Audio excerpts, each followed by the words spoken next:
2025. This is the Island Village Service Area Annual Meeting. Rose, can we start by was this meeting properly noticed? It was properly noticed. Wonderful. If we can then well, actually, we can have the former chair call the meeting to order since we have the former chair in the room. Yes. Can we call the meeting to order at 12:02? And let's see here. And we can verify that we have quorum from our 2024 committee. And now, with that being said, we will transfer to our 2025. So that sunsets the former committee, and we can start the 2025-2026 Service Area Committee with an introduction of the Service Area Committee volunteers. Do you want to go over the applicants, or is it the same? It's the same, and we have Mr. Chris Alberts, which is the new person online. So we have the four in the room and Chris. Hello there, Chris. Hi, So- welcome. Just so it's all on record, there were 5 applications submitted during the application period. Okay, the Island Village Service Area Committee is a 3 to 5 person committee, meaning that by having only 5 applications, requirement for a community election is not needed, and that all 5 of these committee members have been appointed by the board already. So we now instate you as the committee for 2025 into 2000, or it's really the 2025, but moving into 2026 as well. Service area for Island Village, congratulations and thank you for your community service. With that, can we have nominations for a chair of this committee? Nominate. Yeah. Okay, I nominate Esther. any other nominees? And you are allowed to self-nominate. I nominate myself. And I do the same. Okay.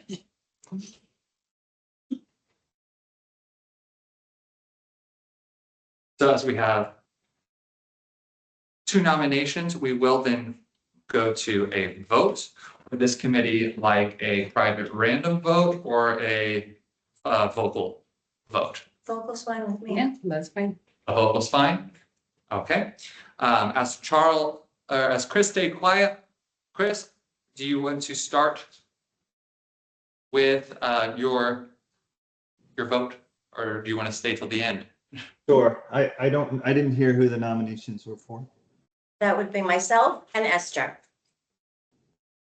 Okay. It sounds like, actually, let's start with you. Let's go to He's you the last, deciding because you're gonna be the tiebreaker, it sounds like, then if there's a nomination from this. So just going around the room as a formal vote. Myself. Yeah. Esther. Esther. Okay, so we have 2 and 2. This is why committees are often recommended to be 3 or 5, so that way we can always have an uneven or a tiebreaker in this instances. Wow, Chris, they really put you on the hot seat during the very first committee meeting. Sure. Yeah. I'm not familiar. It is possible to have co-chairs. Or so, and not a co-chair, it's a vice, I think is what it is. So it would be, Okay. so there's a chair and then you can nominate I think the term is vice chair, but yes, or a So they second. would act. Concert. In concert with one another. You were the vice this last time. If you look at the service committee things, you were the vice. Yes, but I did not always have an equal voice. So that would, It's not an equal role, it is, No. but yes. I think it should have just worked together a little bit more. Chris, do you know the individuals? I mean, we have time. This is the annual meeting. Do you want to both have a little reason why you want to be the chair, just to have Chris to help him in his decision? As we're putting him on a hot seat in this. Okay, well, we've both been on the committee Mhm. for the past year. I'm also on the Parks and Rec Committee, currently the chair of the program. I understand how the roles and the requirements are working. I just feel I have a little bit more experience. So in this past year, as the chair of the committee, I've requested financials consistently every quarter and have evaluated myself, every single item, have brought to the board, to the team, all issues. And we have either talked about them outside of the committee or in the committee or the meetings. I have also led many things like example, requesting an RFP for the betterment of our landscaping. I requested looking into water billing issues that we've had that are still outstanding. I've requested roof inspections after the hurricane in order to make sure that we are properly safeguarding our homes and not waiting for homeowners to identify an issue and be reactive rather than proactive. So those are just examples of things that I've done throughout the year to proactively ensure that we're looking at every aspect of the services that are provided and how the funds are handled by vendors. Also have gathered the groups together, the team together to meet, have put together minutes, have sent out the agendas for the meeting, sometimes I think we've advanced, tasted some of those items. maybe a day or not before. So let me see, excuse me one moment. And action item list, I've also kept an action item list that we can, track all the things that we have talked to the committee about. To the service area about, so that we can ensure that we follow up. Lots of emails, regarding the issues. So that's pretty much my contribution.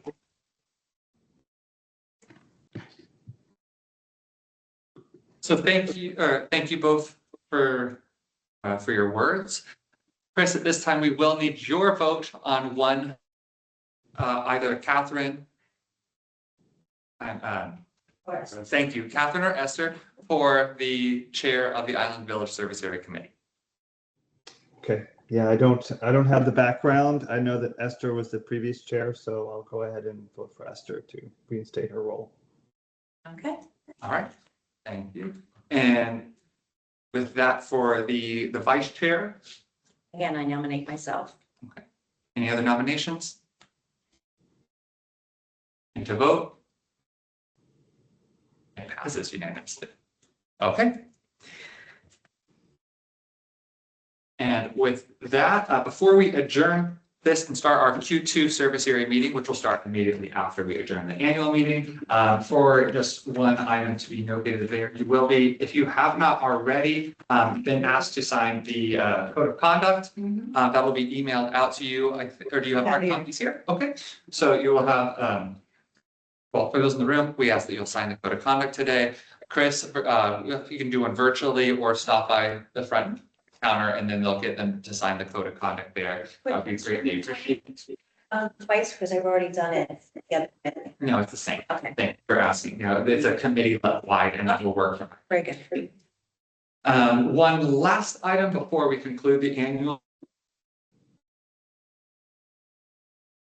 communication. All committee members will be set up and issued a email address with or town hall. So that'll be your first and last name at townhall.celebration.fl.us.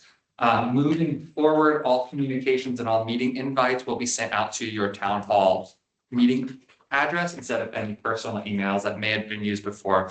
We share this as this is a change of practice from the past. We already have the town hall address. We don't have to change passwords or anything like that. Not as far as it pertains to your. So most of us have already verified through Microsoft. I think so, yeah. So not as far as it pertains to your reseating of this committee, no. I think it may require password updates as it does. Yeah, but well, not anything required, nothing required because of the change that took place today. Okay, great. And if that, can I get a motion for adjourn followed by a second? I motion to adjourn. Second. Thank you, and we can move, so we now. Welcome to the Q2 service area meeting for Island Village Townhome Service Area. It is 12/12 on June 23rd. And we could get a call to order. Esther. Okay. Did we have and then Rose, we have an agenda for this meeting, is that correct? Yes.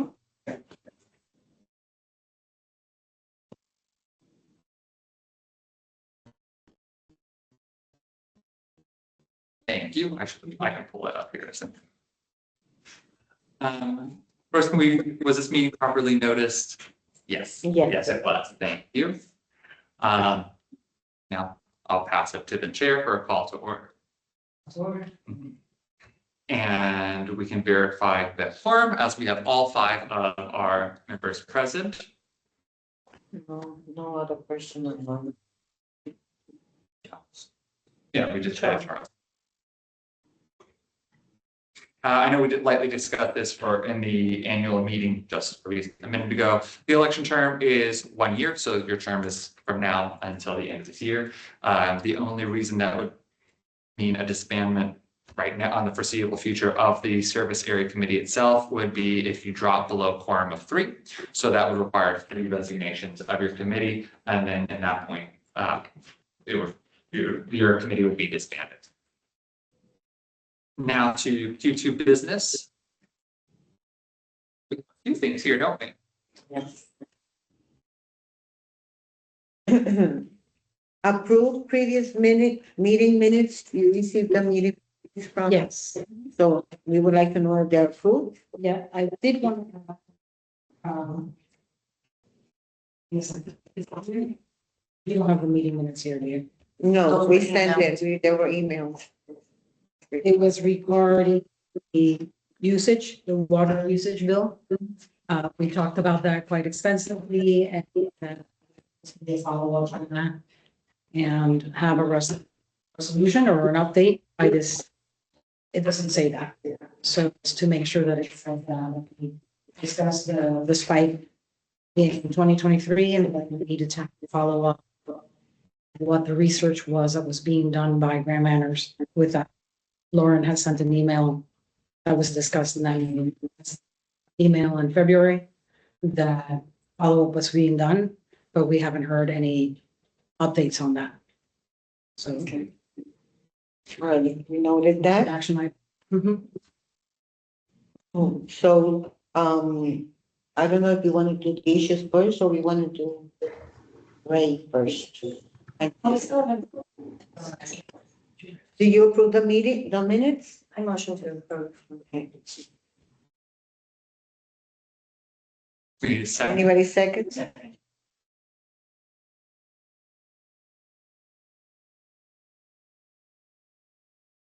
Now we have approved that. Do you want to go into the finances? I have a question on the minutes. When you send them out, we can respond right away. We don't have to wait till the next meeting, right? We could respond right away and say, you know, there's X, Y, and Z missing. Can you please add that? You can do that? Yeah. Oh, great. Summary of what touch base. The full meeting is on the website. Exactly, so yeah. Go over the monthlies. I'll go. Okay, so just as a quick a quick financial review, at the end of May, you had an operating balance of 13,757. Your accounts receivables is quite on par for normal, about 5,000. Let's see here. And your reserve is split into 2, so you're going to see here your reserve that is sitting in cash and your reserve that is sitting in your CD as well. So that is current investments. Let's talk about these. Is that true that is their interfund? Yeah. So there's currently, you have an interfund assets or liabilities line of $48,000 for your reserves. So that would be IOUs that need to be paid to your reserves that have not been paid from your operating monthly. How that happens, how that takes place is when there's not enough cash in the operating account to fund the monthly transfer into your reserve fund, it just gets held or deferred. To make that way, we ensure that all of your operating items are paid for. So the last I don't want to say it like that, but right now that's kind of an IOU of what suggested to be placed into your reserves based on reserve funding plan that has not been paid into. Jason, Yeah. can you just tell me whereabouts you are on this? Yes, on the first page here, Oh, okay. on this section here, and this is if you look at where it says assets, Right, that first line is going to show you your cash in your operating account, 13,000. You're going to see 81,000 in your replacement, which is your reserves, and that's the cash. The second replacement is what you have in a CD at 56,000. Then your accounts receivable and accounts receivable other at 5,000 and 1,000. Then there's the interfund assets as liabilities line at 48,000. So that's a separate number than in the year-to-date in the actuals versus budget, you have in the year-to-date actual is 42,500 under reserve. It was 42,500. That's the actual year-to-date under assessment allocation. Okay, yeah, so the $42,000 that you see, okay, so there's two different reports. So the first report that we were going, the DECO was is your balance sheet. The report that you're talking about is the profit and loss report. So if we're all looking at the profit and loss report on this page here, this one.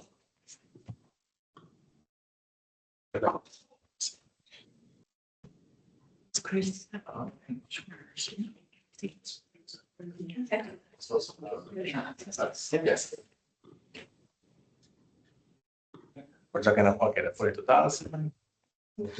Yeah, Yep. so that 42,000 credit that you see there is basically us taking the money from the operating fund and moving that to a reserve fund. That's why you see a credit there, because you see at the top, the dues that you guys are paying on a monthly basis, that's gonna go to the account that says owner's assessments. And then from there, we take the money and we put it to a reserve fund. That's why you have a $42,000 credit there, which means that we have allocated from operating to reserve $42,000. What he's talking about, which is gonna be on the previous report, balance sheet, he's talking about this. These two things here. Yeah. The 42,000. 48,000, correct. So what this means is that the operating fund owes the reserve funds, and it could be two things. One is that these transfers have on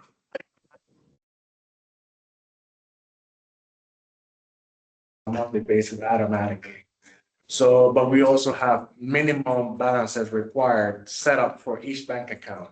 So let's say that we need to allocate on a monthly basis to a reserve account $10,000, but we only have in the operating account $12,000, and the minimum balance required for the operating account is going to be $5,000.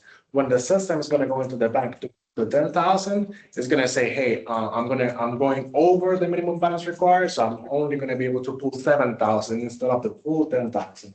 So that 3,000 difference is going to be my responsibility to transfer that manually. And those 3,000 are going to be reflected here. It's going to be within the $48,000. It should include the 3,000 that the system was not able to transfer automatically, and it's going to be my responsibility. So that's one of the reasons why we have a balance here. The other reason is that if that happens throughout a whole year, and at the end of the year, we say, hey, for 2024, we budgeted to allocate $100,000 to the reserve, but we only were able to allocate $80,000. The others are going to come to us and say, hey, you said that you were going to transfer $100,000. You need to transfer $100,000. So you owe this $20,000. So we're responsible to meet that obligation as well. So this is a balance that we've been carrying from years past that we need to make sure that we have funds in the operating account to be able to cover this deficit and send that money to the reserve. So it's not what we had budgeted that we were going to try to do this year. It's left over from the prior year. Correct, yes. Correct, yeah. thanks for the explanation. See here, anything that we want to discuss as far as our actual budget year to date for the operating fund? That's Yes. the next page over. We can go pop And down. for Chris, I pulled up a slight, it's the same version, it just looks a bit different. Yeah. online as well for you to see. Thank you. You're so welcome. We have a couple of questions that we can stop maybe along the way, and if you have one as well, but rather than jump around, if we can go top to bottom. The first one that I have a question on is for the, just curious, you may have covered this last time and I can't remember. For the owner assessments, the budget is supposed to be 20,000, right? We figured that that's what we're gonna need for reserve funds and for operating funds. So why is the actual higher? What is the reason why we collecting more than we said we needed? Ask the homeowners to do? Why is the actual higher? Oh, I see what you're saying, that the budget says $20,487 and the actual says 21,000. Yeah. Here's the note. For sure. It's a positive variance of 932. Oh, yeah, well, yeah, currently we're assuming 70 units. Yeah, so what he's saying is that because Island Village is under construction, like every now and then, we're gonna have new house coming in. These new houses are gonna have to be paying dues as well. So when the budget was created, which I don't think either of us were here, we created the budget assuming that we were that only 66 units were gonna be paying dues. And currently we're at 70. So we have 4 additional units paying dues as well. We're not additional units that were accepted. Okay. And there's So also let's dive a into block of that townhomes that haven't been turned over This yet. may be something with turnover. My assumption is with the, or This budget was set based on what you thought we were gonna have as, by the end of the year, we had X number of units, which were 66. your 2025 budget was based on the 66 units that were paid. And the Why you have a positive revenue line, just, I mean. And if they pay I- something, Yes, just curious, yeah. credited because we haven't taken them over yet. Yeah, we had said the budget for 2025 was gonna be based on 66 units because by the time that you did accept them, turnover, and then there would be a period of time that they didn't start contributing yet. 2025 was just gonna cover the 66 units. Correct. And we came up with the amount that each homeowner would have to pay based on what we felt our budget was gonna be divided by the 66 homes. So we must be paying over that, right? Because our actual is higher than what we had budgeted. It's a good thing. I'm just curious why there was that discrepancy. It could be that, it could be that, Is Mattamy paying for the 4? We'll look into that. Okay, At least it's a positive variance. yes. Question, including the trash fees, what is your monthly assessment? Is it 310? 310.57. Change, yeah. Okay, then I see all the 310s here. Once we're done with the video, I'll count the properties that we have to see if we actually have over 66 units. Let's see. Because I want to do it on Excel to make sure that there's no duplication here. I make sure that all of these properties are unique and that is going to be more than 66 units. I'll look into that. Well, currently, aren't we under 66? Because that whole block has not been turned over yet? 66, but that will be 7. Oh, okay. Will the next ones be? We have 66 right now, and we have 4 that we haven't taken over. With those 4, That makes that sense. first phase will be 7. Okay, but we don't know at what time period? No, They should have already been Looking it up. turned over. Yeah. We're just, Mattamy's moving slow on completing the punch list items required by the engineering report. And the sprinklers are included in the repair? Mhm. Okay. Unfortunately, that one's doing great, but. As you can see by the abundance of weeds. Mhm. On there. So from a revenues perspective, I don't have any other questions. I don't know if. I see 69 units right now paying the 310. Well, 69. That's what I got. I got 3 units above. So we'll look into Yeah. Okay, from. that's interesting. Yeah, that is. Okay. I don't have anything else under revenues. My next one, are expenses. I don't know if you guys have anything under revenue. So under revenue, the next one that I have question on is the landscape service. Okay. So that's under landscape maintenance, the second item, Chris. And that budget was supposed to be 58.23 per month. and it's been consistently coming in at actual 59.96. Why is there that variance? Yeah, and here we're gonna have to review the agreement to make sure that the budget that was used for 2025 was an appropriate number. Because if we're supposed to be locked on these prices from 2024 to 2026, if I'm mistaken, so this number shouldn't vary. So it could be, I think, we have something in this account that shouldn't be there, or there was a typo when the budget was submitted into the system. Gotcha. And then we're paying for the actual amount, but then the amount that we have in the budget doesn't match the amount that we have in the agreement. So let us go back to the agreement, review the amount, and then we'll confirm what happened. We have seen the latter happen before, where when a budget is re-entered for the following year, that in CIRNet stated, well, so you're operating under the budget that was agreed upon by the committee or the board, that was approved by the board, but sometimes it did, the final update didn't go into the CIRNet version. There was a note that you had in your May statement that said Building 6 landscaping services. What does that mean? That's in what line? Oh, that's, Same line, the service contract? It says building 6 services 415. I wonder if that was you notating. yeah. They have a separate contract. That's the extra, that was the last one that we had taken over, and they had a separate contract. But it was, Yeah, I put that notation there, and now I see what. Who had a separate contract? I'm not sure I follow. Okay, so Building 6. Is that the model? Yeah, so we have two invoices here. We have one invoice, the original monthly service invoice, which is gonna be for 5,501. And then for May, we received an additional invoice related to landscaping from the same vendor, Exquisite, just for this year. And it was a bill for $415. So that's why I made that notation, because for this month, the increase was for this. Now I need to go back and check if it is that we're paying for additional units, and that's why these numbers doesn't match the agreement that we have. Because if we made an agreement for a certain amount of units, and now we need to provide services to additional units, then of course that cost is gonna increase, because we need to take into consideration the new units. Same as we have now, 69 units paying the dues, we're gonna need to provide services for 69. But if the agreement was for less units, then we need to do a revision to include those units in monthly service provide. So that's why we might be seeing these additional invoices coming in. And that's why you see that the actuals don't match what we currently have in the agreement.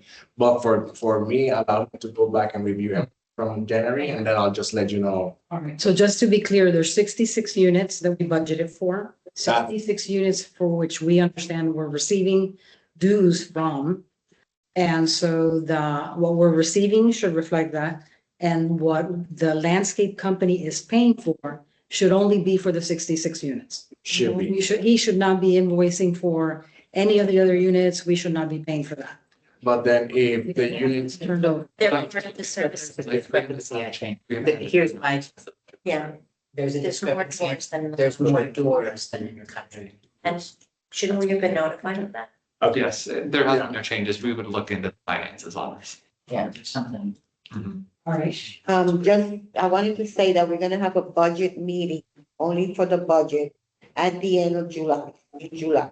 This is basically to discuss things that we have pending. We will do an overview, but the meeting that we do for budgets every year is gonna be at the end of July. Okay, great. That's for 2026 budget. Exactly. So That this we is separate. will have of this, okay?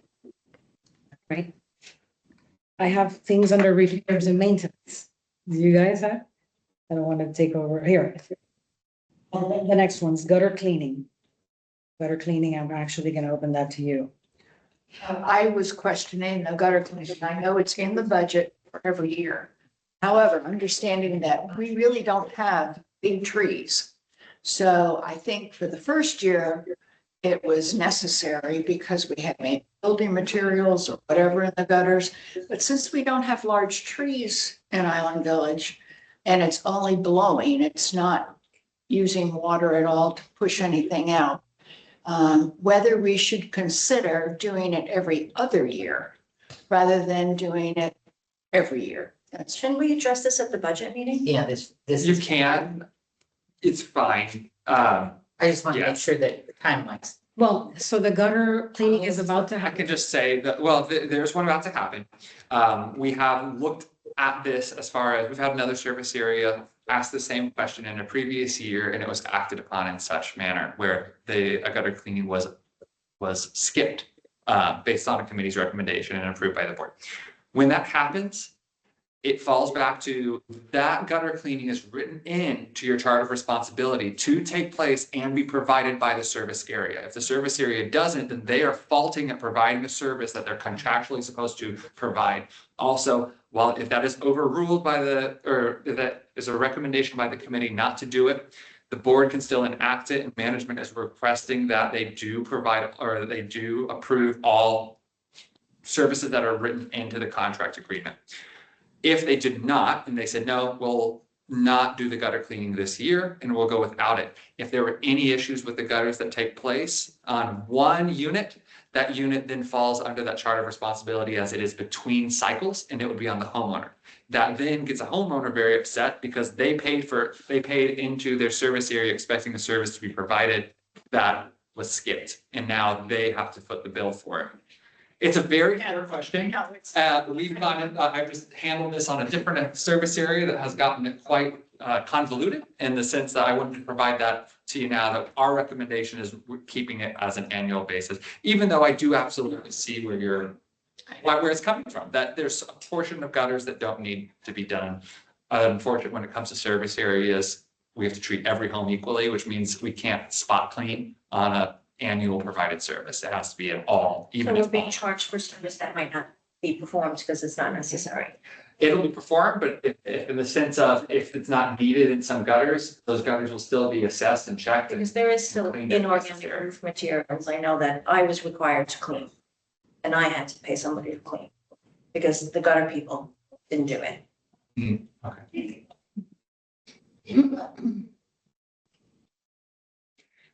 Anything else regarding the monthly expenses? Yes, and the expenses, we don't have to cover it now, but if you can follow up with us, I was interested in the root cause for the issues that we've experienced with gutter repair and with roof repairs. You don't have to say it now, if you can follow up with what was the root cause.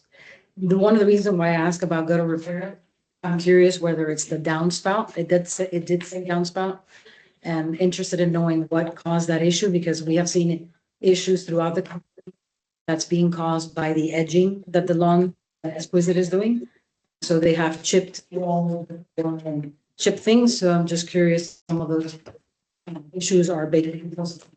Okay. So if you can follow up. that'd be great. When those things do come up, we do charge back to the vendors, and it's damage caused by a vendor. Just curious about that. And then the termite bond, I think we can follow up on that. Unless you guys have something with the termite bond. There's a question on that. More than the budget. At the end of the year, we're gonna be over budget. Yeah, the termite bond, the reason is that when the budget was, prepared, we still didn't have for this year. We just recently got from the vendors what was gonna be the renewed price for 2025, and we just maybe a month ago, we processed all the termite bonds for all the service areas. So we were going based off an estimate. Now we got few numbers, and yeah, it came up a little bit from that estimate. Yeah. So what they shared, because we did look at what they said it would be, that was just an estimate. That wasn't the actual. I haven't seen what you guys were presenting, what it was, but I can take a look at that. But yeah, what I've seen is that some of the, because we've been accruing for the expense on a monthly basis because we know it should come. And when we got the act, so because this is an annual basically subscription, if you want to call it that way. So we need to amortize these expenses. So instead of just recognizing on 1 month, to amortize it. Right. So when the actual invoice came in for that month, we needed to recognize, if the invoice came in May, we needed to recognize 5 months, right? And for us to keep the books and comply with the requirements of the US GAAP and all this stuff, we needed to start accruing on a monthly basis what we were estimated the cost was going to be. Sure. And then in May, when the actual invoice come in, I'll I will reverse all the quotes that I had at the beginning of the year and put the actual cost. And that's when you see the discrepancy of the monthly that we were estimating at the beginning of the year and the actuals now that we're receiving. Right. Which is why I looked at the end of the year, because I said at the end of the year, it will It's like that, minimize, yeah. right? But at the end of the year, we're gonna be over the budget. Yeah. So I'm just curious, and I'd like to, I didn't get an opportunity to look at it over here. Yeah. But we worked off of numbers that we were given Yeah, for the first year and for the second year, and that's why the budget came out to this. So we'll. okay. Under real quick, engineering, again, if you want to get back to us, that's okay. We don't have to take up this time, but that's a new line item. Engineering, had never seen it before. And I think it popped up in March as the first At the time. last meeting, yeah. The last quarterly meeting you addressed it. Well, as far as it wasn't even in the, because we didn't have March. We had only through February. And this popped up in March. And then again, we got charged Inspection to in the- April. So March and April got engineering charges, and it has to do with post-construction building. Yeah. I would just like to understand that. Yeah, why we're being charged. I mean, if you can do it real quick now, if you guys want to hear. Yeah, absolutely. That is your, I'm assuming this is what, once a construction. is That's done. for the inspection for the properties that have taken over. Yes. so that is your engineering firm's inspection of the unit that has yet to be turned over. So as requested and as we've discussed, are we doing inspections when we turn a unit over? Yes. We bring in Karen's Engineering, third-party engineering firm to do the full inspections post-construction. And that's the fee for the turnover of that building that has yet to be turned over yet. So they provided items that needed remedied before we accept the turnover from Mattamy. And how often are they doing this inspection? Yeah. I think it's once per. So far, we have only received one, but because we know there's more construction to be done, we added a placeholder for the 2026 budget that you're gonna see. So when we created the budget for 2025, we really should have budgeted the fact that this was going to happen, that we were going to have turnover of the model homes, and we should have budgeted for that. And we didn't. So now we're gonna, it's gonna pull from our budget.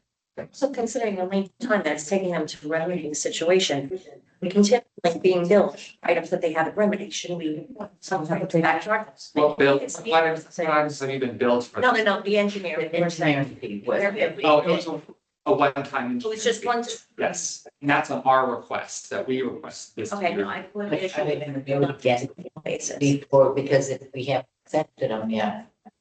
It's just a one-time thing, for the year. Okay. It's a one-time inspection. That's a good question. Professional fee through. Rather than Service of the Island Village. every time they go. Post-building inspections. The post-building inspection after the initial is included on that invoice. But it's just a one-time thing. As a one-time. Yeah, it almost sounded like, started to sound like it could be again until we're. Like every time that they went, that they were submitting. Yeah, and it's so that's it's by billable hour as well. So even if it was something that if another visit was to come out to check on the items, It's it won't within billable be hours. this- Yeah, it's not gonna be the same amount that you're seeing there because that was for a full inspection. Can you add in the notes which unit we're talking about, so that we can just They invoice. reconcile them later? Yeah. Yeah, yeah. I'm sure it doesn't happen for the same unit again. And then also for 2026, we have it as a topic later in the agenda to talk about, but when we start doing this with phase 2 and we start having incur all these inspection costs, where's that coming from? Does it come from phase 1 funds that have been collected because they haven't turned over yet? And this has to happen before they turn over and before they pay into our Yeah. HOA funds. Yeah. So that's really taking from our funds that phase 1 is paying. Yeah, so basically, we don't have, we don't have funds per phase, it's just one big fund. So Island Village have their operating account, and the reserve funds, and that's gonna be funded by everybody as the new residents come in with the new constructions. Their dues are gonna go into that fund as well. So yeah, to your point, yes, basically, if you want to look at it, if you wanna look at it that way, you can say that basically the people from phase one are gonna be paying for the initial cost of this inspection for phase two. They're gonna pay for it. Yeah. Because it's before it's turned over, before their money start hitting the operating Yeah. funds. So we'll put that as a thing to further discuss. It'll be, Agreed. like we said, engineering will be a line in your operating fund that you will see, or in your operating budget for 2026. Yeah. At an amount based on what we expect of per buildings that are being turned over in 2026. We have a talk, and yeah, really had a chance to talk amongst the committee, but it's in reference to that. It's towards later if we can bring it up, at least. We've brought it up before. So we'll throw it out real quick. We don't have to talk now. Okay. But we'd like to explore the opportunity to separate phase one from phase two in terms of the committee itself. So potentially having two separate committees, let them govern themselves and we govern ours. I'm just gonna No, you're put fine. We looked into this. the budgets Yeah. and the operating expense and the reserve fund, split it up. How the charter was provided by the Celebration Company's agreements with Mattamy, remember Celebration Company, TCC is Disney. When they drafted the contract charter with Mattamy, it is written in as one. We took this to legal counsel to review out of this plausibility recommended by this committee, and no, it is locked as one, as it's written in as one. Is there an opportunity to amend it? Question. Where did the funds come from for the first, well, for phase one's first inspections? It's a great question. Feel, Yeah, I was. I mean, where did the inspection funds come from? Before Trying to this whole, turnover. before the turnovers? Mhm. No, we before didn't the have, service. there it area is, was before the created, service area was even. For the first buildings. First buildings Second. were Oh, and taken over. that, check, when did that happen? 2022, 2022? 2020, late 2020. Late 2022, because we were early and we were early, right? Yeah, we Laura, 2020. the system that too. Yeah, The first engineering reports, who paid for those? That's a great question. And was it mad at me? Then let's continue that. Well, I mean, somebody had to be paying for them there and there was no, Yeah, we weren't required. to nothing turn was over. being turned over. nothing, You know, so why wouldn't the same thing occur for the second phase, even though we are in place, that the second phase should be done the same manner? Unless we were. that's a very Good good question. Yeah. Yes. agree. And also the question is, can that be amended? In other words, what was proposed and decided on and agreed upon? No, Would that go would up be a with Disney. legal, you would be talking a legal kind of thing, then you're gonna incur. As I, fees. You're gonna incur fees for that. from what I found out, no, the answer is, I mean, of course, there's always a way to do something, but the answer was how it's written, it's very locked. It's a no. It's written in as one service area for all of Island Village. And then we'll have the same issues when it comes to 3 and 4. And is it gonna be, it's gonna be huge. Do you know if the charter specifies how many members need to be present as the phases grow? Is it 5 members now becomes, you need to have 8 members for the committee or just stay at 5? It'll say that it's the same as the committee's already been formed. So in other words, I'm only sorry, I five. don't understand what is the concern about splitting the service areas? Is there a concern that the new units aren't paying in? So I'm not sure I understand the There's concern. concerns on basically startup costs or turnover costs of starting, as the Island Village service area keeps expanding. With a turnover of more and more buildings as Mattamy builds more and more buildings. There was a request by the former committee of looking at, is it something that can be written in that they can basically sever the Island Village service area as it stands now, and then to have a new one created for all future expansion, as there's concerns on funding the reserves that are behind on funding currently. And so if this Because is. we are already behind on our reserves as well. So if this current service area is going to keep incurring increases to help fund a reserve study, are those funds going to other properties? In a sense, while yes, it will be a common pool of funds, the funding plan that is in your current reserve study is based on expenses relevant only to the buildings that are built. not relevant to future buildings. So all the money that you're paying in your dues currently every month, well, it's going to reserve relates to current reserve expenses, not future expansion expenses. No, the reserve fund is the one that we're concerned.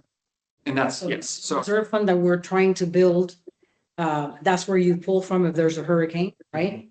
well, Or, I mean, you're gonna pull from your operating expense of operating funds, but if you don't have enough, you have to pull from reserve. There's a hurricane, just started phase two.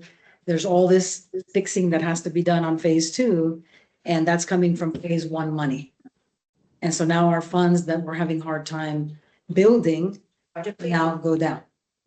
So we understand that their painting and their schedule is gonna be separate from ours, which means that by that time they will have incurred or beefed up their, the reserve fund with their HOA, but concerned with things that are not in the schedule that might happen ahead of time that we end up paying with phase one monies, but so that it's a fair concern, but it is going to be spent like It's that. a lot of work on the committee. We already do, you do a walkthrough.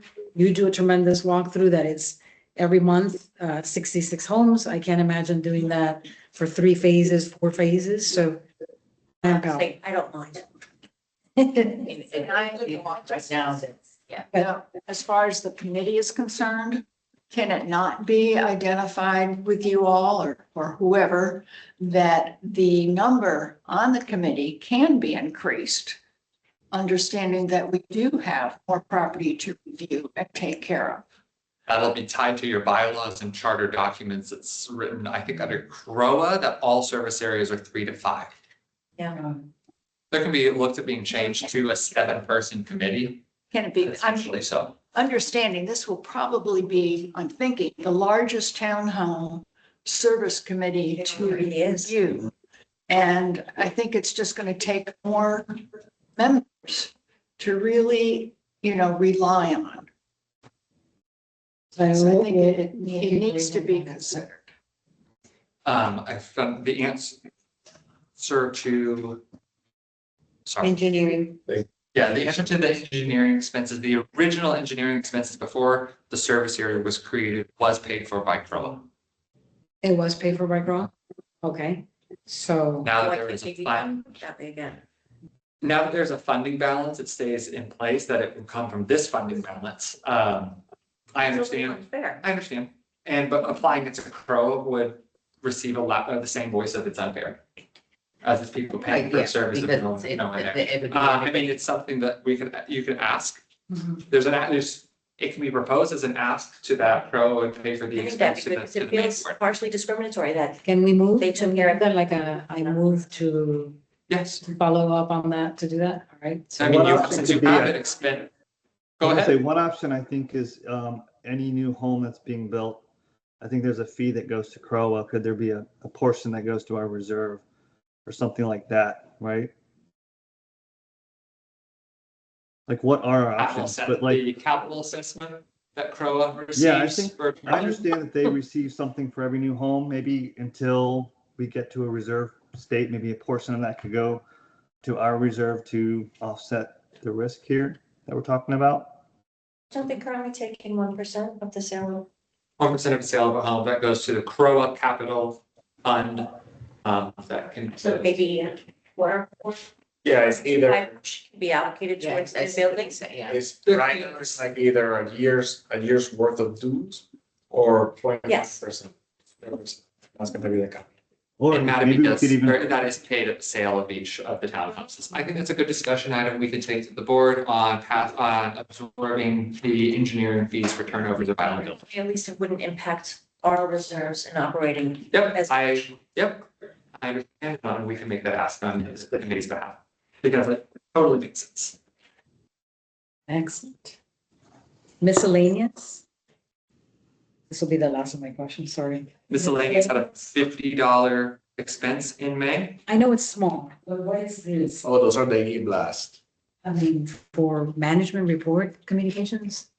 Yeah, so whenever they send an email to the whole community, corporate passes a charge along to us, which is gonna be $50 for the fees to send that email out to everybody. Wait. Whenever Grand Manor sends out an email blast, they pass along a fee to us, Grand Matters. So our parent company is the one managing that system. When we push the button for the email to be sent out to the whole community, corporate is the one paying for that. And what they do is that, okay, Grand Matters and Celebration, they use one of these emails.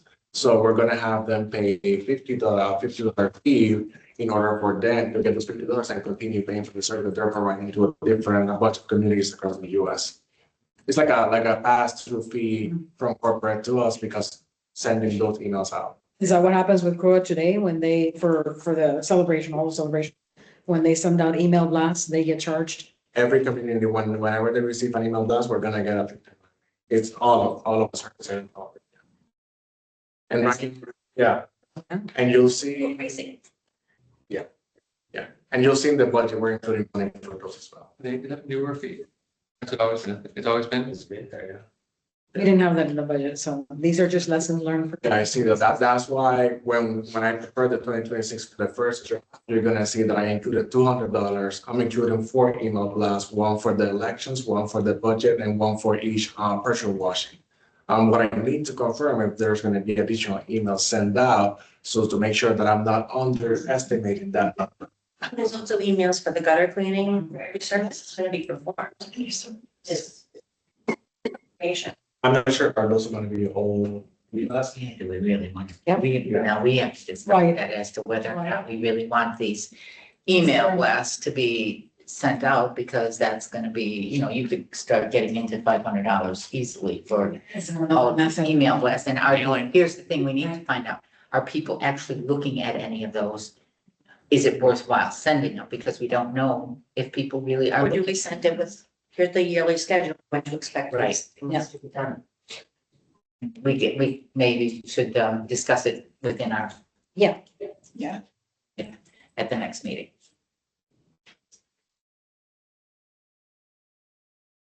Okay, thank you. Anything else on that? What's the Okay. financials now? So.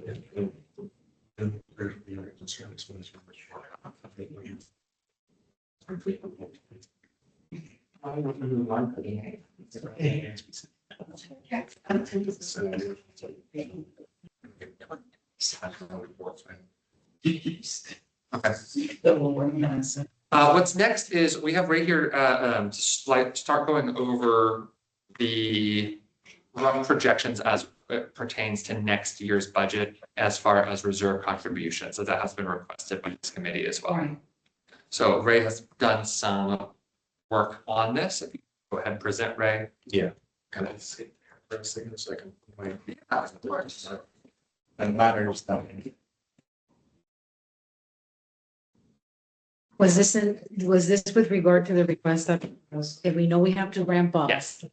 So fast, Yes. Or so hard. beyond what you need. Okay, good. Yeah.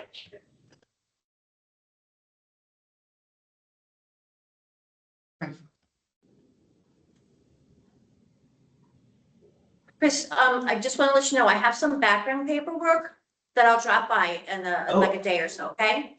Thank So you that very you much. have a busy schedule and some other stuff. I appreciate that. Thank you so much. No problem.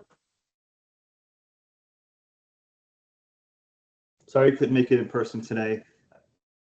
I hope, maybe we can do these in Island Village, be easier for me than going. We usually do. I think it's because Rose has so many to deal with at once. This was It's the first time you've done here, yeah. It's a scheduling of the rules thing, out of my control. No worries. I'll do it. God, you wrote some. We use so many. You have a hard stop at 1:30? Huh? I have a hard stop at 1:30. Do you? Yeah, I'll start carrying. Yeah. And Jacob will start. From the 2024 start. It's this hard stop. They sound like shoes. Don't ramp up that fast. Let me see if I can.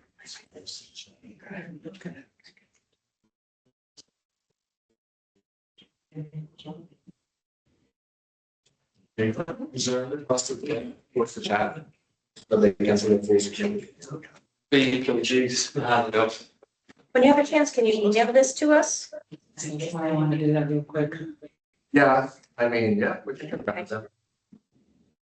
This is a preliminary draft early in the process, but yes. Yeah.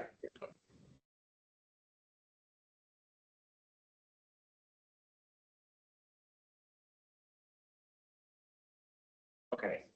Understand, right? And we all see the screen, okay. So 2025 budget, right, $245,000 in allocations for the assessments. This is the current number that, right now, estimated, $294,000, which is gonna be close to a 20% increase. We're gonna get there. Same last year. It doesn't need to be 20%, but I get there. So let me scroll down.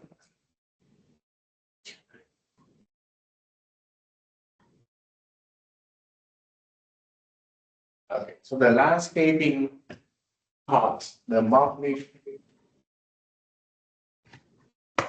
Complete there and then here. what's the see my screen? Oh, it's the same. What do you want to show? No, it's not. Oh, it just shows less lines on. Just showing. So it's not as Minimize it. Updating. Zoom out. Or sometimes you have to stop sharing and then share again. Who should, yeah. needs a job. Okay. That's a big. And 12. Okay, so the landscaping contract, this is the number that we said is gonna be flat from 2024 to 2026. That's why the number is not changing compared to what we have for 2025. This is a variable number.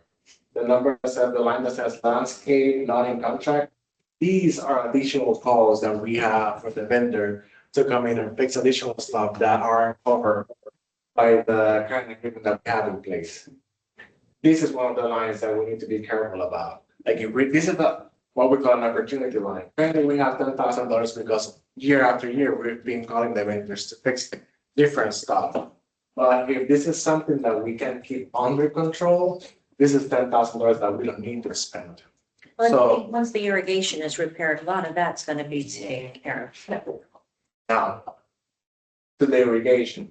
So currently, I'm under the impression that for next year, we have a big project or a special project for the irrigations because there's like, I believe, low water pressure in your community, and we're gonna try to fix that. So currently, that is a number that for me is very difficult to estimate unless I get quotes from these vendors saying, hey, this is what we're estimating this problem.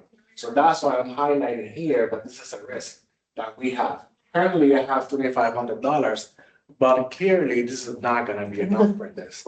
So when I get there, we're at 28% increase, so we need to compromise in some areas in order for us to be able to put that number down.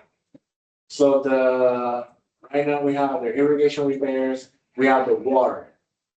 The water is basically pretty stable and consistent year after year.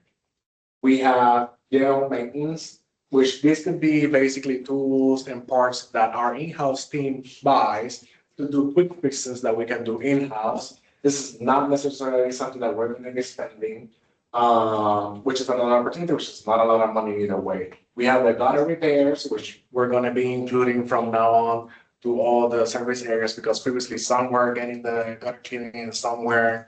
But we, at the end of the year, we were still doing the gutter cleaning for everybody. So we want to make sure that if we're going to absorb that cost, we need to put it on the budget. So we're not over budget this line every year because we're taking it out. This is the roof repairs. So this is basically an estimate. We took the current run rate that we have for 2025, and we used that run rate to estimate where we could potentially end up at the end of 2025. It doesn't necessarily mean that we're gonna actually spend $7,000. So far, we have spent a little bit over 1,000. That's up to April. In May. I want to make sure that I'm on the correct. did we spend $1,000 on roofing this year? But those are the roofing repairs we have. What's the root cause for those issues? We, the invoices, they include the address that they're working on, so we can tell you guys, where did they do the work, Is at the, what particular units. is the bottom line of what you're trying to get here too, Uh-huh, is let's see how we can save money in the operating expense. yeah, So yeah, that that money can be put towards the reserve fund. basically, yeah, we're gonna get to reserve. We're almost there, because these budgets are pretty simple. So let's say you take 10%, 20%, let's just assume that. Just, I think what we were asking is year over year, you don't need your reserve to be 100,000 by year 5. We only need it to be 20,000 by year 5, because that's the first time we're gonna dip into it. Yeah, yeah. How can we slowly get there instead of aggressively Yeah, build our definitely. funds Yeah, and be well over what we need? yeah, yeah. That's what we wanted to. Well, almost there. Once I'm done with this part, we're gonna move on to reserve, because you're gonna see at the bottom what we're recommending for the reserve account allocation to be for 2026. So these are gonna be, you're already very familiar with this, with the spring pressure cleaning and the fall pressure cleaning. These are estimates that's based on what we were charged for the cleaning in 2024. And then we have the termite bond, which is going based on the current number that we receive for 2025. We're assuming the same number for 2026, because I believe, if I'm not mistaken, it's Massey. Yeah. So in the agreement that we have with Massey, the renewal, there's a line that says we guarantee the renewal price for the first 3 years. And 2026 will be that third year, so that's why I'm including the same number that we have for 2025. Then we have the coupons, which is not a lot.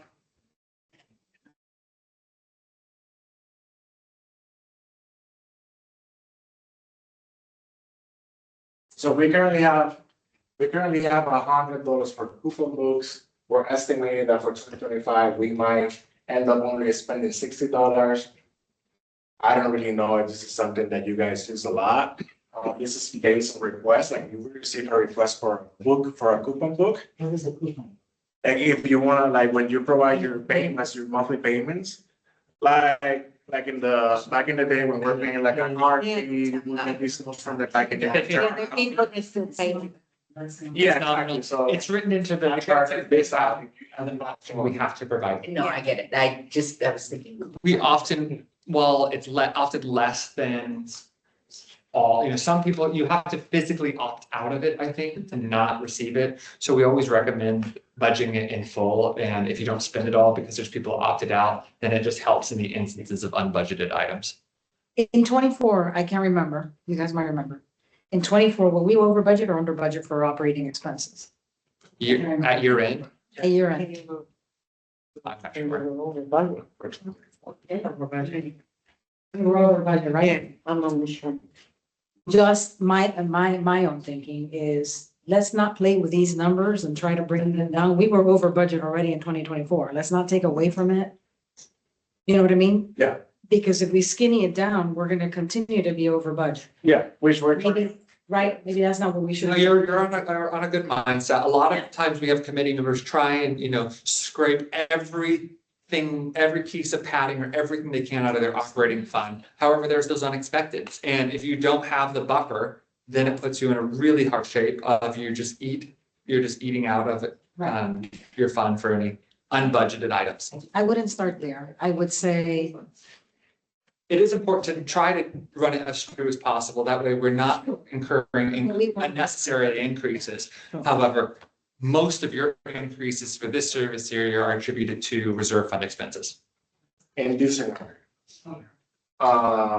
Okay, so for engineering, this is what we were talking about just now. I included the $2,000 that we got charged in 2025.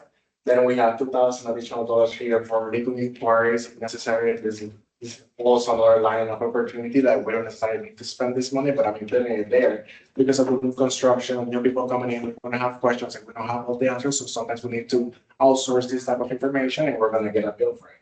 And we have, is what we're talking about, the e-blast. I'm including 4 e-blasts here. I just need to make sure that we're not gonna get additional e-blasts. But the 4 e-blasts that I'm including here are gonna be 1 for the elections, 1 for the budget, and 2 for the pressure cleaning announcements. Then in here, This is the CRA admin fee, which I'm understanding that this is a controversial fee. This is the fee of the services that we provide to you guys. So when we are under contract, our salaries are being paid by CRA and CJC. So when we provide services to the service area, then CRA receive a credit for You're that. not gonna reduce that pricing. No.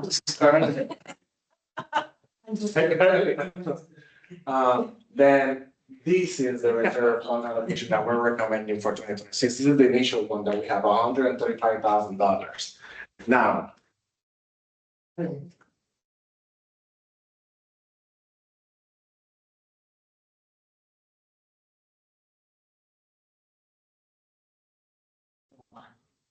This is what you were looking for, yes. This is what, Longer than that, but at least through 29 is good. yeah, yeah. So let's see that, make sure that. Let's start there. What's the first year that we start, is it painting in year 5? Yeah. Which will definitely not be. you're gonna see in 2000, Found out. yeah, 2027 and 2028, 2029, you see 115, 145, and $150,000 as expenses. Those are your paint project in stages. Starting in 26? 27.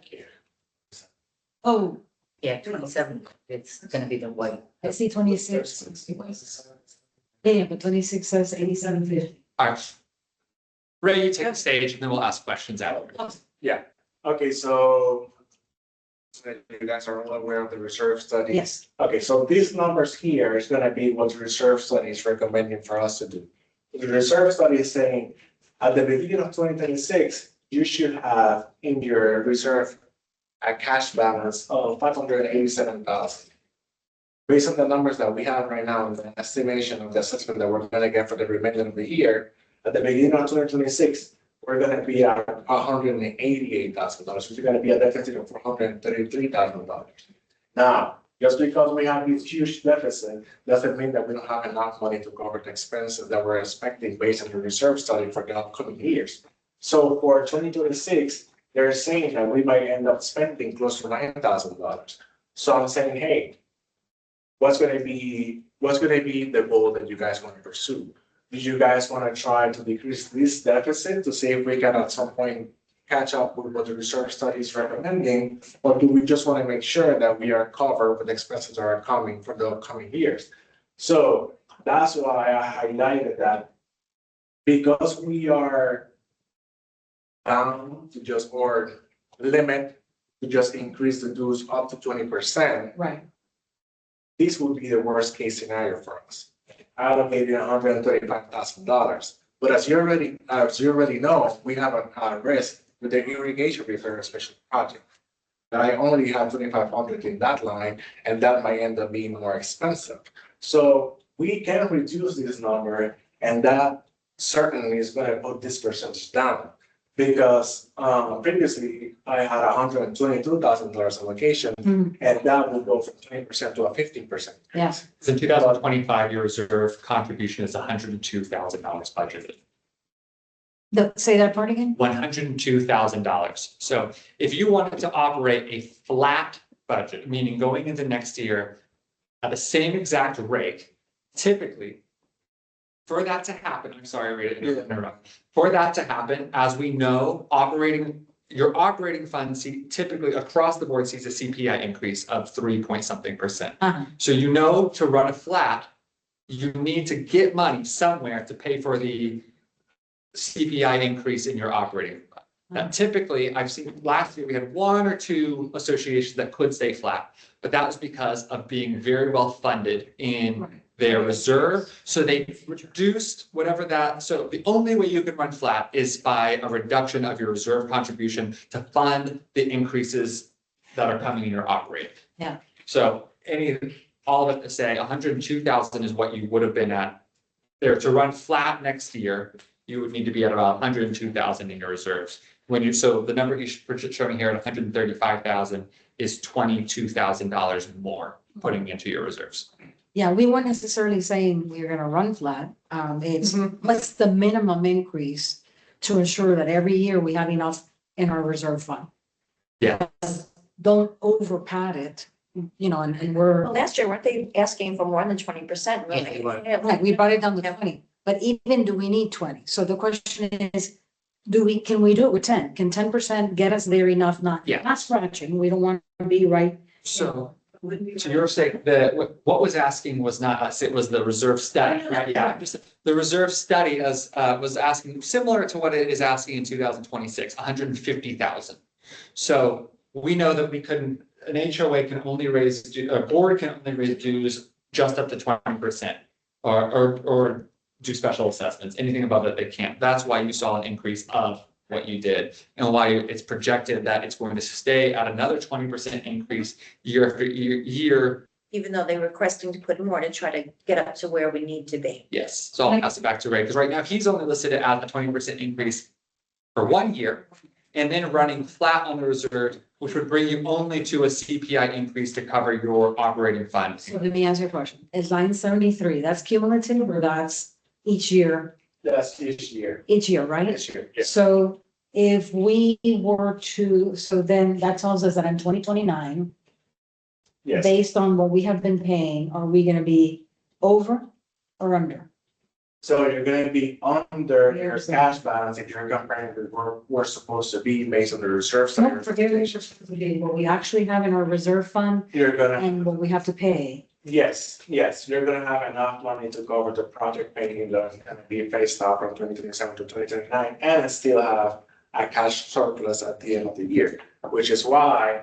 So if we do these allocations and we end up at 2029 with a cash surplus of $310,000, that means that we have $300,000 to pay with these allocations, right? We can lower this money and have just enough to cover for all of this, and then at 2025, at 2029, at 2029, instead of having a cash surplus of $310,000, we can have $200,000. So we can have $100,000. That depends on what's the committee suggestions, and also what expenses are we expecting at 2029. There's the cash, because if by, let's say 2032, we have a big project coming up, and we're saying, okay, we have enough money now to cover all projects from 2029, and I prefer not to pay a lot now and just to keep deferring that to the future, it might get to a point that we're not gonna have enough cash to continue covering all those. No, and that's why we wanted the whole schedule. Yeah. We wanted to say, to ensure that we have the right amount of money at every year. Yeah. From now, the next 20 years. Yeah. How much do we have to increase each year to make sure that we're always over? We don't want to be right at the line. Yeah, Always over, but not exponentially over. yeah, yeah. And And why are we building now and all of us are sacrificing 20% year after year after year to have $700,000 that won't be used until year 20? Here's the question. Yeah. In this projection, are we, had for 26, I mean, actually 26, 27, we are now then going to be taking over phase 2. Is this just for Is phase one? this- Wasn't inclusive. Or is this including phase 2 coming in at some point as to the projections for this? Because we're also, I mean, you're. Your reserve adding- contributions as listed in the reserve study are based only on the build out of phase 1. So yes, meaning it's short. And it's gonna be further short if we have to pay for certain things that they need. Well, they're gonna be adding to it, right? So they're gonna be increasing. it. That's fair. But it's- Every turnover. So they're would be keeping added. The schedule is gonna have to be built in, because right now the schedule is only hours. So when they come, now we need their schedule, which says, okay, year 15, it's us doing painting, but year 16, it's them doing. Yeah. whatever, the whole thing. And then that's why all the reserve funds money are gonna be used for both as we're increasing. So we have to make sure that they're paying in and not take, selfishly, that's- not taking what we have been doing. So how it's currently written. That was the so consideration. How it's currently written out to go is the reserve fund is funded by, or is paid for by CROA every 3 years to take place. So we're about to be 1 year in. So that means in 2 years' time is the next time that they'll come out to do a study.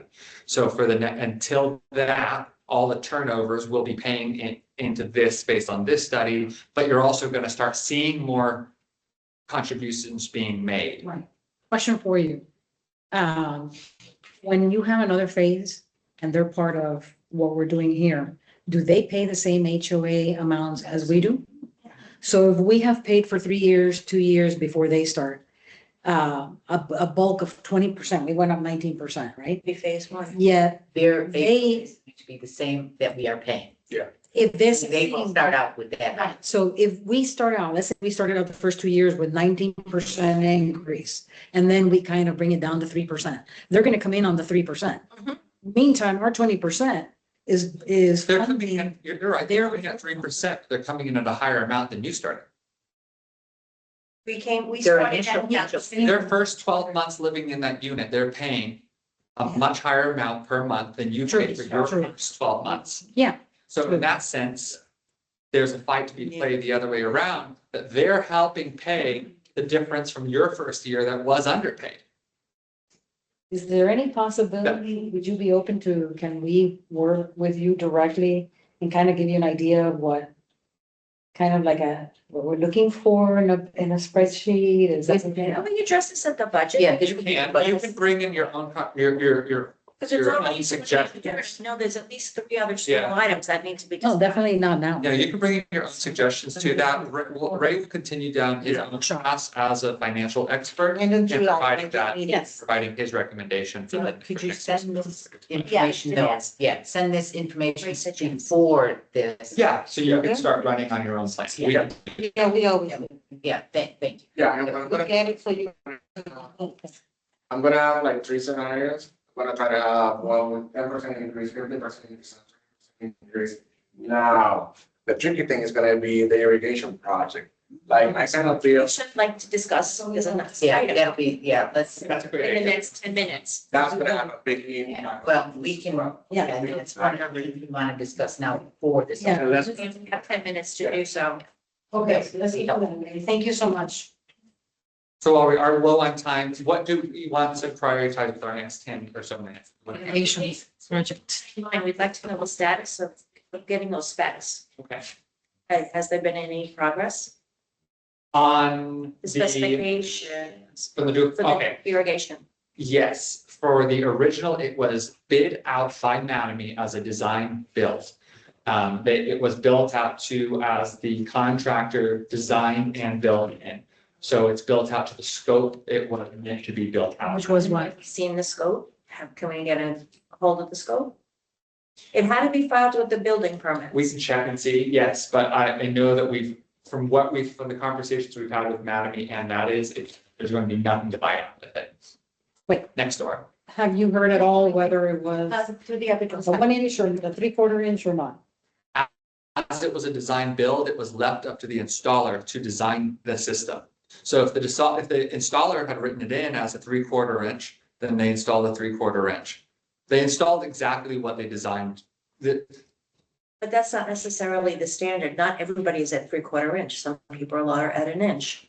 So Yeah, but I mean, That's the. if we could just see if there are the specifications as to what he said he was gonna be putting in. You know, his design had to say what he was going to install. So if we could it get. would like to not be nice to see it rather than have word of mouth.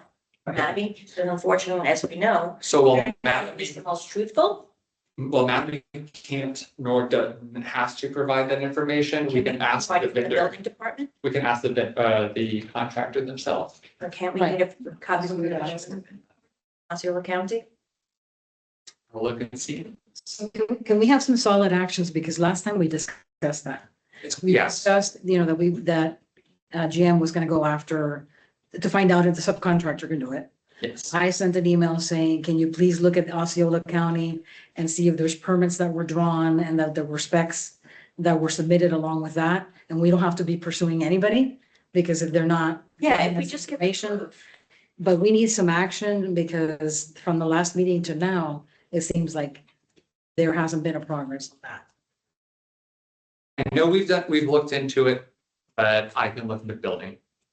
So the next thing that we want to, and I don't know that everybody in the committee is in agreement with this, but I'm going to bring it up as I think potentially that we can vote is, I think we should go out to a second opinion of a licensed contractor in irrigation.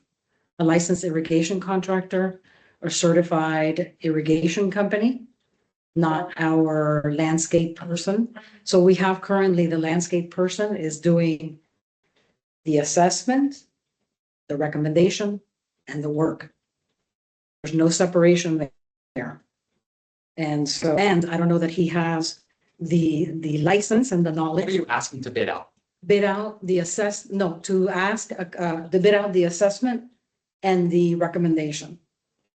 So you would like a different company to come in and let you know, To assess and see if it's truly the issue, Second opinion, basically. Basically, right? To see if it's really the pipes. She's actually Something else. is the second opinion gonna cost us? The second opinion is that there is the an second issue. opinion is probably gonna cost you, and the question is, are we willing to pay $1,000, $2,000 for an assessment from a certified company that knows how to do this versus Exquisite? And I have an issue with Exquisite doing this because we can't even get them to do the sprinklers correct. You know, we have issues with the sprinklers, correcting the sprinklers. It's concerning that they're the ones that are. He said it's the pressure, it's, we know the Which is reason. the correction that needs to be done. Yeah, That's his assessment. so this committee What I'm saying is, wants management to get another, I don't. I'm saying we haven't voted on. need to vote, yes, so we would need to, We need to vote on it. Okay, so we can come back. Let's come back so that we have a chance to talk. okay. So we can come back and vote on getting a second opinion. It'd be good before we vote on it, if we get the answer from Mattamy, sorry, I'm back. If we can get the answer back on Mattamy, right, and what Mattamy can do. I think Mattamy is just like, I'm not paying for it. Mattamy not gonna Prove do otherwise. anything. From what you just said, They won't even cross share. right? From what you said, we understood that they left it up to the subcontractor. And the subcontractor made a decision on how to do it. It was So by that, Matamy's out. it was a design, build, install. If we can get the plans that were filed for the permit, then there is a specification that they had to adhere to. Right, but And Matamy wouldn't be, in other words, if the builder had to do a permit and had to do a spec, Their subs. but it wasn't Matamy that's. I want to say the short answer is going to be the documents that we already saw were filed for the permit. But then once the permit was approved and it was launched out as a design build, then that's where the design builds could have altered. They were allowed to, you're saying, they were given the option of, if Matamy says these are the specs and that's what's submitted for permitting, and the permitting is given according to those specs, can they come and change what they do? That would be, yes, It also How depends is that possible? on the county and the, How's how it's worded, that their requirements for building permits in different states are different. If they say use best practice, there's a very wide choice that they have. Mm-hmm. May not be the best practice, but what they Their consider to be their best practice, which. Does anyone know does anyone else know in Celebration what the size of the pipe is for irrigation? Well, we can see it in the boxes. It's been measured. Right, but I mean like Island Village compared to like, I don't know, one of the other villages, are they Oh, all the same size pipe, or I'm just curious? I guess we could ask Brian if he knows what it is. My question is, No, we don't know what the sizes of the pipes on Not the for sure. other. but they're on a different system. I'm Let sure. me try to verify. Yeah, but they're also on a different pump system, so the pressure is going to be different. Yeah. So it could be on a 3/4 inch, like Island Village is built on a 3/4 inch, and the pressure But is. they don't have them, yeah. so do we know if the homes, which seem to look a lot better than our townhomes, the different size pipe, how do we know what the homes have? I mean, we've always been talking about townhomes, but the homes look 100% better. And small, yeah, smaller zones as well. Less zones per, And they usually order more water more frequently. They're on their own systems. Each one of them. So it's. No, I think Michelle's referring to the size pipe that was installed. I'm talking, yeah. there was a secondary, while we have a few more minutes of this meeting left, I know there was a question about the pump from this committee. The second pump has been installed by Mattamy. It will be turned on when they turn over that to ECDD.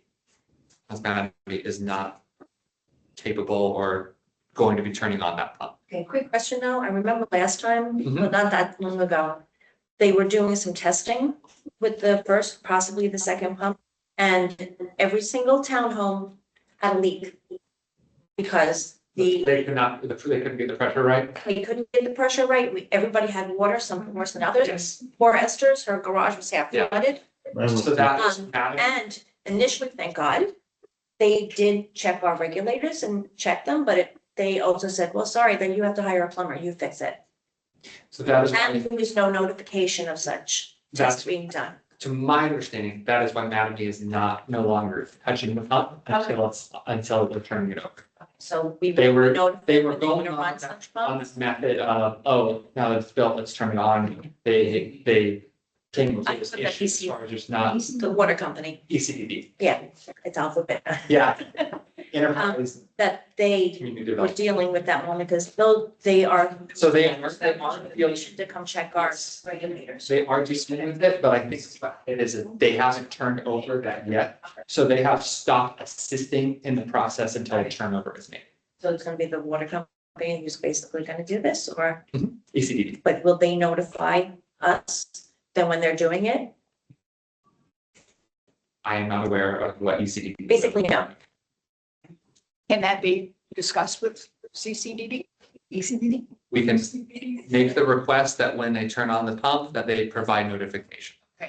Excellent. Yeah, that was crazy.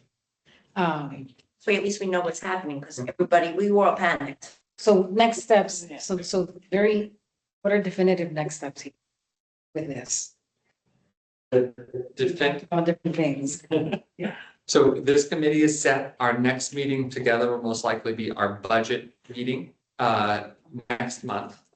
No, you're saying no. No, I'm saying, no, we can't wait till then, right? We need to move this. I understand that there will be follow-ups on a couple of the finances, one being the revenue line, one being the, Oh, no, sorry, I'm sorry. okay. I meant with regard to the irrigation, Have a what are workshop. the definitive next steps to move this forward?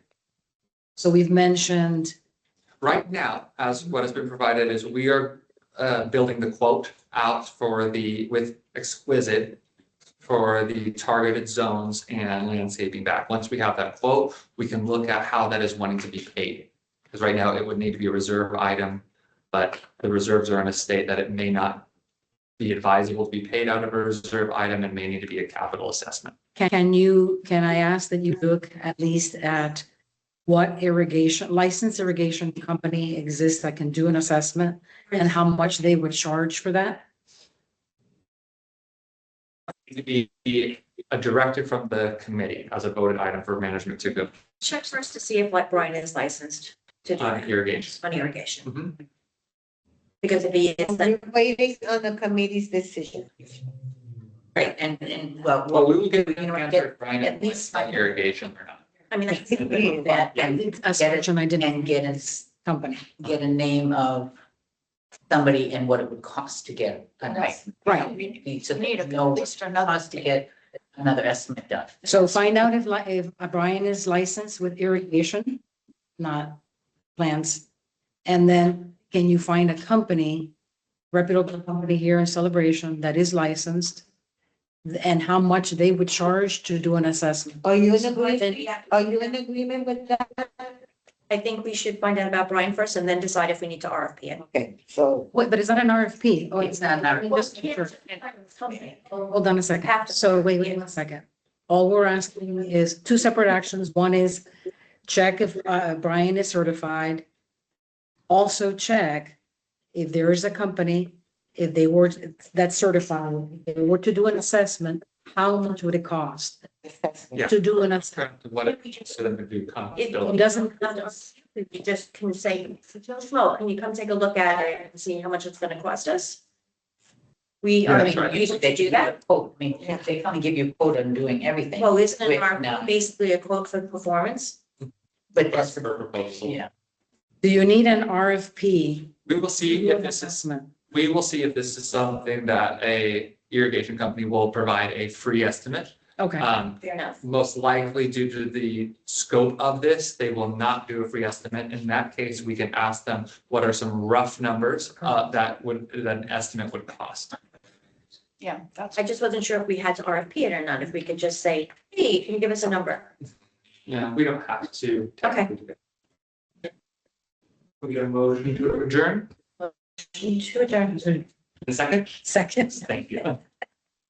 two motions. So if we have other things that we want to discuss